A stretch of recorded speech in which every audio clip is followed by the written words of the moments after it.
আসসালামু আলাইকুম সবাইকে। সবাই কেমন আছেন? চলে গিয়েছিলাম নার্সারিতে গাছ কেনার জন্য। তো নার্সারি থেকে আমার গাছ কেনার অভিজ্ঞতা কেমন ছিল এবং আমি কত দাম দিয়ে কী গাছ কিনেছি আজকের ভিডিওতে আমি সেটাই শেয়ার করব। আই হোপ ভিডিওটা সম্পূর্ণ দেখবেন। আমি নার্সারির লোকেশনটা ভিডিওর শেষে বলে দিব। আপনারা যারা চট্টগ্রামের আছেন এবং যারা হালি শহরের আশেপাশে থাকেন তারা চাইলে এখান থেকে দেখে শুনে রিজনেবলে গাছ কিনতে পারেন। তো যাই হোক, নার্সারিটা কিন্তু আমার বাসার ঠিক পাশেই, বাট সামহাও আমি জানতাম না। বাট যখন জানলাম তখন মনে হলো যে না, এখন গাছ কেনা যেতেই পারে, কারণ বাচ্চারা মোটামুটি বড় হয়ে গিয়েছে। এতদিন আমি বাচ্চা একা হাতে পালতে পালতে সত্যি বলতে এক্সজস্টেড এতটাই ছিলাম যে আমার কখনোই মনে চায়নি যে আমি আলাদা করে গাছের পরিচর্যা করব বা এত সময় পাবো, কারণ তাদের পড়াশোনা থেকে শুরু করে তাদের সব কিছু আমাকেই করতে হয়। তো আমি আমার বাসার জন্য 4টা ফুল গাছ নিয়েছি, যা কিনা আপনারা ভিডিওর একটু পরে দেখতে পারবেন।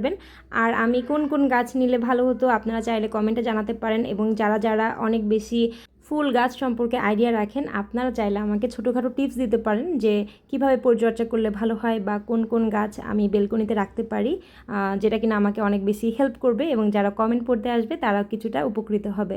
তো যাই হোক, আমি নার্সারিটার লোকেশনটা আরও একটু দেখিয়ে দিচ্ছি। কে ব্লক সংযোগ রোড, ছোটপুল, চট্টগ্রাম। আপনারা চাইলে এটা ভিজিট করতে পারেন। এখান থেকে আমি 4টা গাছ নিয়েছি, ফুল গাছ, যার জন্য আমাকে পে করতে হয়েছে 1400 টাকা, এবং সেটা ছিল টপসহ।